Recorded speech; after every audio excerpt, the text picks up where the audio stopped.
आज मैं आपको एक के बाद एक हमारे पहाड़ों के 4 वीडियोस दिखाने वाला हूं दोस्तों। ये चारों वीडियोस किसी प्रलय से कम नहीं है। सबसे शॉकिंग बात, ये उन जगहों पर हो रहे हैं जो हमारे धर्म और आस्था के केंद्र हैं। जोशीमठ, बद्रीनाथ, और वहां पर जिस तरह से पहाड़ टूट रहे हैं वो बहुत शॉकिंग है। एक एक करके मैं आपको तस्वीर दिखाना चाहता हूं। सबसे पहले पत्रकार अजीत सिंह राठी ने तस्वीर पेश की है। यह बद्रीनाथ हाईवे पर पाताल गंगा के पास भूस्खलन की तस्वीर है। आपकी स्क्रीन पर देखिए दोस्तों, किस तरह से पहाड़ टूट रहा है और यह किसी चक्रवात से कम नहीं है। मैं चाहूंगा आप ये पूरा वीडियो अपने पूरे स्क्रीन पर देखिए और कुछ देर के लिए मैं खामोश हो रहा हूं। यह नजारा किसी प्रलय से कम नहीं है। यह नजारा बहुत खौफनाक है और जैसा कि मैंने बताया, ये बद्रीनाथ हाईवे का नजारा है। हम सबको ये नजारा, ये शॉकिंग नजारा एक संदेश दे रहा है, आईना दिखा रहा है। देखते हैं। देख सकते हो पूरा गुंबद बना हुआ है, बहुत खतरनाक। टनल का कोई हिसाब किताब नहीं रहेगा यहाँ पर, मुझे ऐसा लगता है। ये बहुत बड़ा हिस्सा आ गया पहाड़ का। टनल टूट चुका होगा, मुझे ऐसा लगता है। आप देख सकते हैं गुंबद यहाँ पे सामने दिख रहा है। कितना डेंजरस लग रहा है, ऐसा लग रहा है बादल है, लेकिन ये बादल नहीं है। आप इसे देख सकते हैं कितना डेंजर। ये पूरी पहाड़ी आ गई नीचे। कहीं ना कहीं टनल को नुकसान हो गया यहाँ पे, मुझे लगता है। यहाँ पे और 25 साल की कृपा रही, यहाँ पे कोई गाड़ी नहीं आ रही थी यहाँ पे। अभी भगवान की कृपा से सब बहुत ही डेंजरस, बहुत खतरनाक। भगवान की कृपा से सब लोग सेफ है, कोई गाड़ी नहीं रही इतनी। बस तभी जाओ ना। मुझे लगता है कि टनल कुछ हिस्सा टूटा हुआ है, अगर बाय से टनल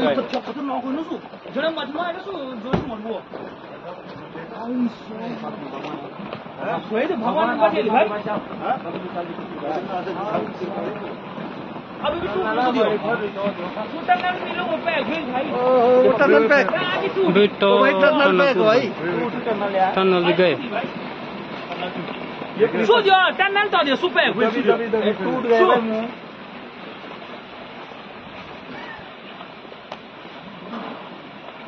पूरा टनल बंद हो गया, देख लो तुम। अरे बंद तो कोई बात नहीं, खुल जाए पर टूट न गया होगा। ना ना, जो एक दो गाड़ी जा रही थी, गाड़ियाँ नहीं थी, एक दो गाड़ियां जा रही थी, गाड़ियाँ नहीं थी। ना ना। पहाड़ टूटने की कई ऐसी तस्वीरें सामने आ रही हैं दोस्तों, एक नहीं ऐसी कई। अब एक और तस्वीर मैं आपको दिखा रहा हूं। लोग सड़क पर इंतजार कर रहे हैं और फिर अचानक एक तरफ से पहाड़ गिरने लगता है। इस वीडियो को देखिए, मैं फिर उसके बाद चर्चा करता हूं। पूरा ही आएगा वो। सो अरे भगदड़ मत करो।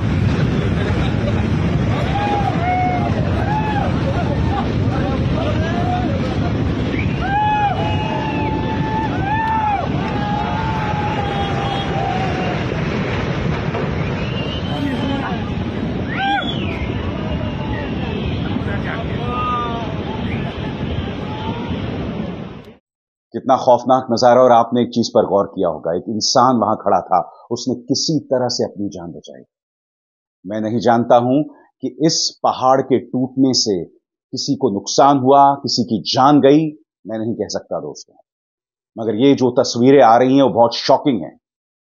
क्या उत्तराखंड के मुख्यमंत्री पुष्कर सिंह धामी इस पर गौर कर रहे हैं? क्या प्रधानमंत्री नरेंद्र मोदी की निगाह इस तस्वीर पर है? मैं एक बात स्पष्ट कर दूं दोस्तों, ये जो पहाड़ गिर रहे हैं, ये पिछले 10 सालों की नीतियों का असर नहीं है, सालों से। और आगे जाके मैं आपको अपनी एक पुरानी रिपोर्ट दिखाऊंगा। मैं आपको बतलाऊंगा कि सिर्फ 12 दिनों में, साल 2023 में, किस तरह से जोशीमठ 5.4 सेंटीमीटर धंस गया है। कई सालों में मुश्किल से आधा सेंटीमीटर पहाड़ धंसते हैं और यहां सिर्फ 12 दिनों में 5.4 सेंटीमीटर धंसा, और वो परिणाम था कई सालों की नीतियों का। मगर पिछले 10 सालों में पहाड़ों में जिस तरह से अंधाधुंध विकास, जिस तरह से सड़कें बनाई जा रही हैं, वो जो तस्वीरें आ रही हैं दोस्तों, वो बहुत शॉकिंग है। मैं उसके बारे में बताऊंगा दोस्तों। अब मैं आपको अपना तीसरा वीडियो दिखाना चाहता हूं। यह भी पत्रकार अजीत सिंह राठी ने पेश किया है और यह जोशीमठ की तस्वीर है। बद्रीनाथ हाईवे बंद कर दिया जा चुका है और ये अपने आप में एक बहुत ही शॉकिंग तस्वीर पेश कर रहा है। देखिए किस तरह से हाईवे पर पहाड़ टूटता है।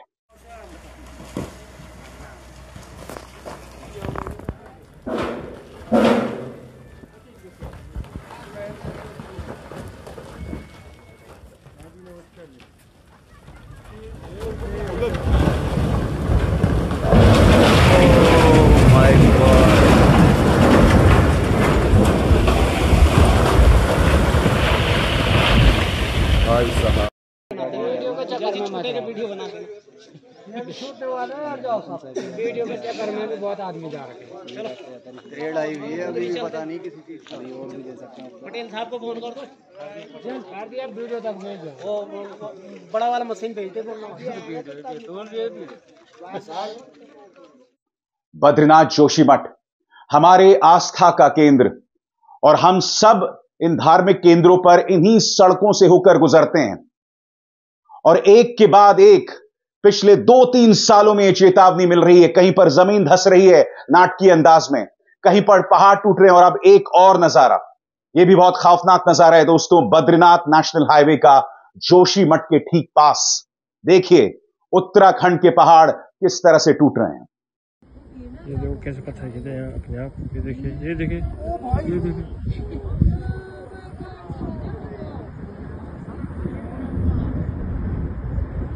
देखिए कितना भयानक मंजर ये देखिए।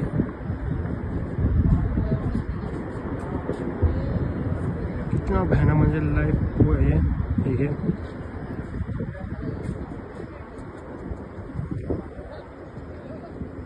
बहुत भयानक मंजर, लोग क्या हो जाए कुछ पता नहीं है।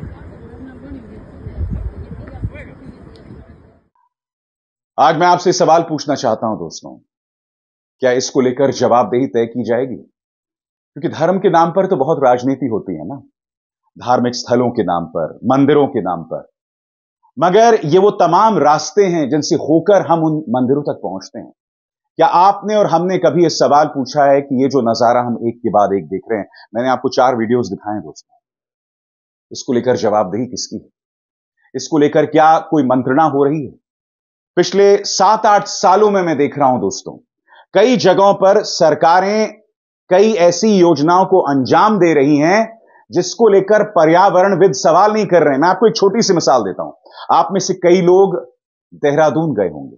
देहरादून पहुंचने के कुछ देर पहले आपको याद होगा दोस्तों, जब घाट शुरू होता है वहां पर सड़कें बनाई जा रही हैं। एक सड़क बनाई जा रही है पहाड़ों को काटकर, सही सुना आपने, पहाड़ों को काटकर सड़क बनाई जा रही है। आप जानते हैं देहरादून पहुंचने के और भी कई तरीके हैं, आप हरिद्वार से भी पहुंच सकते हैं, मगर क्या किसी पर्यावरणविद ने सवाल उठाया कि देहरादून को जाने वाली वो जो सड़क है क्या वो पहाड़ों के लिए ठीक है? क्योंकि वो जो पूरी सड़क बन रही है देहरादून में, जहां से नदी बहती है वहां पर, क्योंकि नदियां सूख गई हैं, वहां से नदी का पानी नहीं बह रहा है। मगर मैं आपसे एक सवाल पूछना चाहता हूं, कभी कोई ऐसा प्रलयंकारी मंजर आया जब बाढ़ आ गई, तो आप कल्पना कर सकते हैं कि ऊपर से आपकी गाड़ी जा रही है और नीचे से पानी का तेज बहाव।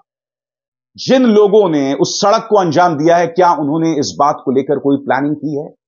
मैं सवाल पूछना चाहता हूं प्रधानमंत्री नरेंद्र मोदी से, क्या अब यह जरूरी नहीं हो गया कि आप उन तमाम मुख्यमंत्रियों को बनाएं जो कि हिल स्टेट्स के मुख्यमंत्री हैं, चाहे पुष्कर धामी हो, चाहे सुखविंदर सुक्खू हो जो कि हिमाचल के मुख्यमंत्री हो, और उसी तरह से पूर्वोत्तर में जो पहाड़ी इलाके हैं उनके चीफ मिनिस्टर, उनको भुलाइए, उनके साथ मंत्रणा कीजिए, गंभीर मंत्रणा कीजिए। अनाप शनाप बातें करके राजनीति करना बहुत आसान है, उससे ना आपको फायदा होने वाला है और बद से बर्बाद हो रहे हैं हमारे पहाड़। मैं आपको याद दिलाना चाहता हूं, आज से करीब 1.5 साल पहले 2023 की शुरुआत में मैंने एक रिपोर्ट की थी।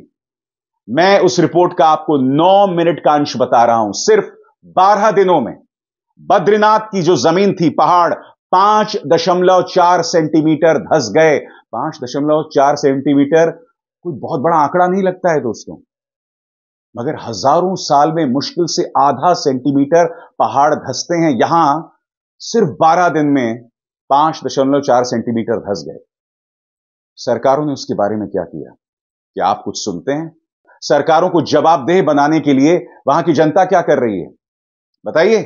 आप लोग जो उत्तराखंड, हिमाचल, सिक्किम, गैंगटॉक इन तमाम जगहों पर रह रहे हैं, क्या आपने अपनी सरकारों से सवाल किया कि पहाड़ों को बचाने के लिए आप क्या कर रहे हैं? देखिए, आज से 1.5 साल पहले जो मैंने रिपोर्ट की थी, और यह रिपोर्ट मैंने ऋषिकेश से ही की थी। आइए देखते हैं। जोशीमठ के लिहाज से बहुत चिंतित करने वाली खबरें हैं। इसरो की तस्वीरों से, ISRO की सैटेलाइट तस्वीरों से यह पता चला है कि महज 12 दिनों में 5.4 सेंटीमीटर धंस गया है जोशीमठ। आपके सामने दोस्तों यह है इसरो की सैटेलाइट तस्वीरें, और ये तस्वीरें जो हैं अपने आप में सिहरन पैदा करने वाली तस्वीरें पेश कर रही हैं। बहरहाल आप मेरे पीछे देख रही होंगी, ये हैं उत्तराखंड के बेरंग पहाड़। बेरंग मैं इसलिए कह रहा हूं दोस्तों, मेरे पीछे ऋषिकेश का नज़ारा है, और अगर आप इन पहाड़ों को देखें तो इन पहाड़ों को देखकर भी दुख होता है दोस्तों। जो हरियाली एक ज़माने में इन पहाड़ों में हुआ करती थी, अंधाधुंध विकास के चलते आज इन पहाड़ों का रंग जो है वो फीका पड़ गया है। आज हम सब के लिए पूजनीय गंगा इनके बीच से बहती ज़रूर है, मगर विकास की अंधाधुंध दौड़ में वो तमाम चीज़ें फीकी पड़ गई हैं, बेरंग पड़ गई हैं। और अजीब व गरीब बात यह है कि यहाँ सत्ता में आसीन वो पॉलिटिकल पार्टी है जो धर्म के नाम पर वोट्स हासिल करती है। मगर सबसे पहले दोस्तों, आज जो खबर मैं आपके सामने लेकर आया हूं वो बहुत चिंतित करने वाली खबर है। मीडिया की रिपोर्ट्स क्या कह रही है मैं आपको पढ़ के सुनाना चाहता हूं। जोशीमठ में सिर्फ 12 दिनों में 5.4 सेंटीमीटर धसी जमीन, और ये हैं सैटेलाइट की वो चौंकाने वाली तस्वीरें। दोस्तों मैं आपको बतलाना चाहूँगा कि एक शहर जो है ना, वो हज़ारों साल में 1 या 2 सेंटीमीटर जो है धंसता होगा, मगर अगर 12 दिनों में जोशीमठ 5.4 सेंटीमीटर धंस गया है, इससे आप अंदाज़ा लगा सकते हैं कि मामला कितना गंभीर है। और बावजूद इसके दोस्तों, इस खबर को मुख्य धारा के न्यूज़ चैनल्स में बिल्कुल भी तरजीह नहीं दी जा रही है। कुछ इक्का दिक्का न्यूज़ चैनल्स जो हैं इसे कवर कर रहे हैं, मगर अधिकतर न्यूज़ चैनल्स में किस तरह का कचरा डिबेट्स चल रहा है वो आपके सामने है। जोशीमठ जो हमारे आध्यात्म का केंद्र है, धर्म का केंद्र है, उसके दुख की ओर किसी का ध्यान नहीं जा रहा है। खबर क्या कहती है मैं पढ़ के सुनाना चाहता हूं, क्योंकि इसी से जुड़ी कुछ और चिंताजनक खबरें आ रही हैं जो मैं आपको आगे जाके बतलाऊंगा आपके स्क्रीन पर। भारतीय अंतरिक्ष अनुसंधान संगठन यानी इसरो की एक रिपोर्ट के मुताबिक उत्तराखंड के जोशीमठ में केवल 12 दिनों में 5.4 सेंटीमीटर की तेजी से जमीन धंसने की घटना देखी गई है। इसरो के नेशनल रिमोट सेंसिंग सेंटर द्वारा जारी की गई सैटेलाइट तस्वीरों से पता चला है कि शहर 27 दिसंबर से 8 जनवरी के बीच 5.4 सेंटीमीटर नीचे चला गया है। चश्मदीदों के हवाले से रिपोर्ट में कहा गया है कि बड़े पैमाने पर जमीन के धंसने से जो है वो रिपोर्ट्स जो है लगातार 2 जनवरी से देखी जा रही हैं। दोस्तों आपके सामने इन तस्वीरों को देखिए, दरारें जो है मकान की वो लगातार मोटी होती जा रही हैं। मगर जो मैं सवाल आपसे पूछना चाहता हूं, बावजूद इसके रात में पहाड़ों की कटाई का काम जो है वो चल रहा है। NDTV के सौरभ शुक्ला की रिपोर्ट देखिए कि इतनी बड़ी आपदा के बावजूद रात में पहाड़ों की कटाई का काम चल रहा है। NDTV की ही तनुश्री पांडे ने अपने ट्विटर हैंडल में ये वीडियोस पेश किया है कि खुलेआम बुलडोजर चल रहे हैं। मैं समझ सकता हूं कि बीजेपी की राजनीति का प्रतीक बुलडोजर बन गया है, मगर लोगों की जान को खतरे में डालकर बुलडोजर थोड़ा ना चलाया जाएगा। आप पहले भी करते रहे हैं, मगर मैं पूछना चाहता हूं पुष्कर सिंह धामी सरकार से कि ये सब क्यों चल रहा है। और अब जबकि इसरो की रिपोर्ट आ गई कि महज 12 दिनों में 5.4 सेंटीमीटर, ये रिपोर्ट आगे क्या कहती है दोस्तों पढ़ के सुनाना चाहता हूं। जोशीमठ में तेजी से मिट्टी धंसने से आर्मी हेलीपैड और नरसिंह मंदिर भी प्रभावित हुआ है। इसरो ने कहा है crown of the subsidence 2180 metre की ऊंचाई पर जोशीमठ औली रोड के पास स्थित है।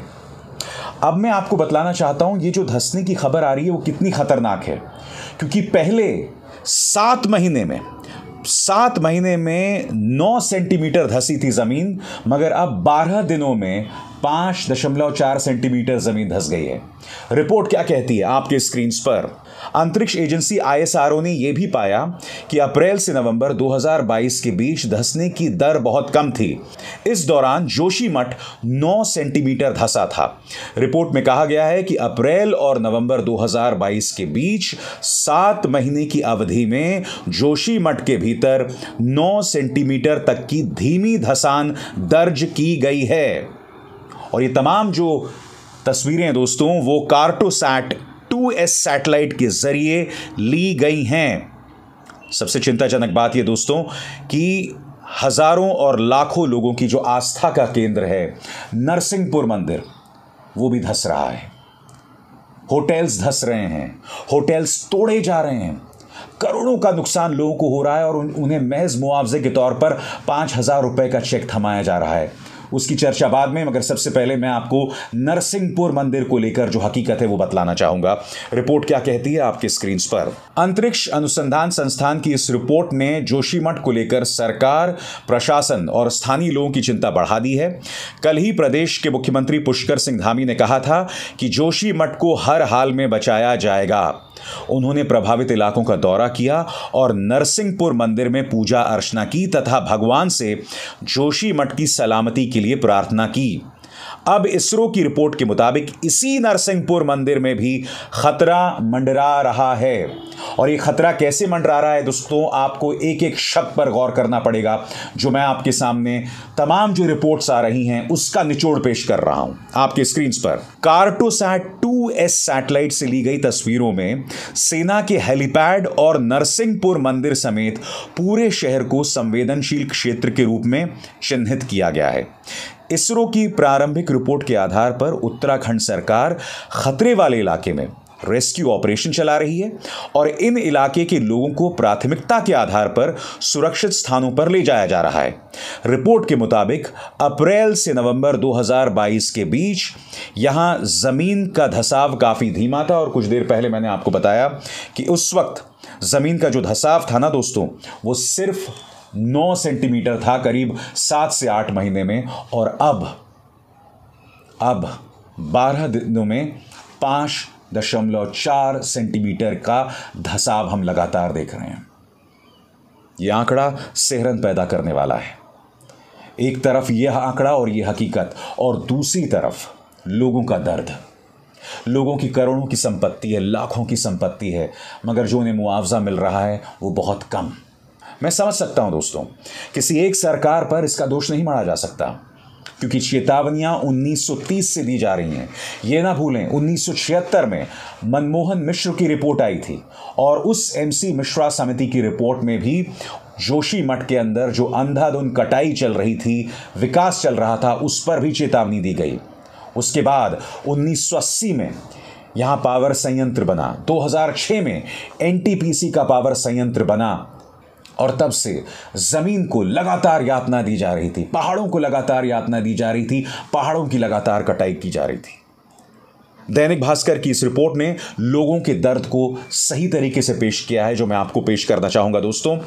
जोशीमठ में जमीन धंसने का 10वां दिन, 3 करोड़ का घर आंखों के सामने टूट रहा है। कुछ लोगों को सिर्फ 5,000 रुपए की मदद। रिपोर्ट क्या कहती है, पढ़ के सुनाना चाहता हूं। उत्तराखंड के जोशीमठ के करीब 100 परिवारों के सिर से छत छिन गई है। अब बारिश, बर्फबारी इनकी परीक्षा ले रही है। 2 जनवरी की रात घरों में दरार आई थी, जो अब 10 दिन बाद मोटी होती जा रही है। बारिश होने पर इन घरों के गिरने का खतरा बढ़ गया है। प्रशासन ने चेतावनी भी जारी कर दी है। लोग अपने करोड़ों के घर टूटते देख रहे हैं। मदद के नाम पर अब तक चंद लोगों को सरकार से 5,000 रुपए का चेक मिला है। और यही नहीं दोस्तों, इन हालात में बर्फबारी भी अब इन इलाकों में शुरू हो रही है, क्योंकि अमूमन क्या होता था, बर्फबारी जो है वो या तो दिसंबर के आखिरी हफ्ते में शुरू होती थी या जनवरी के पहले सप्ताह में। इस बार अगर हम पहाड़ों की बात करें, खासतौर से उत्तराखंड की बात करें, तो बर्फबारी थोड़ी देरी से हो रही है, यानी कि जनवरी के दूसरे और तीसरे सप्ताह में। इसलिए लोगों को ये दोहरी मार पड़ रही है। एक तरफ मकानों की दरारें मोटी होती जा रही हैं। जो ये तस्वीरें बानगी हैं उसकी, ये तस्वीरें उसका प्रमाण हैं। और दूसरी तरफ लगातार बर्फबारी और बारिश का खतरा। मैं तो अपने मंच पर इस सवाल उठाता रहूंगा क्योंकि पहाड़ों से मुझे मोहब्बत है, उन तमाम राज्यों से मुझे मोहब्बत है और इन तमाम राज्यों की तरफ मैं अकेला भी जाते रहता हूं। जी हां, सिर्फ परिवार के साथ नहीं, अकेला भी जाते रहता हूं। मगर मुझे डर है कि इनका वजूद अब खतरे में आ गया है। मेरा डर यह है कि आने वाले दिनों में कहीं ये खात्मे की तरफ तो नहीं बढ़ रहे हैं। हम सबको इस बात को लेकर चिंतित होना चाहिए, हम सबको इस बात को लेकर आंदोलन करना चाहिए। आप जो पहाड़ों में रह रहे हैं, सरकारों से अपील कीजिए, गोष्ठियां कीजिए, मंत्रणाएं कीजिए। अनाप शनाप व्हाट्सएप पर आने वाले जहर पर ध्यान देने के बजाय अपने वजूद पर ध्यान दीजिए, क्योंकि अगर पहाड़ ही नहीं बचेंगे तो आप कहां बचेंगे साहब। अभिसार शर्मा को दीजिए इजाजत। नमस्कार। स्वतंत्र और आजाद पत्रकारिता का समर्थन कीजिए, सच में मेरा साथी बनिए। बहुत आसान है दोस्तों, इस ज्वाइन बटन को दबाइए और आपके सामने आएंगे ये 3 विकल्प, इनमें से एक चुनिए और सच के इस सफर में मेरा साथी बनिए।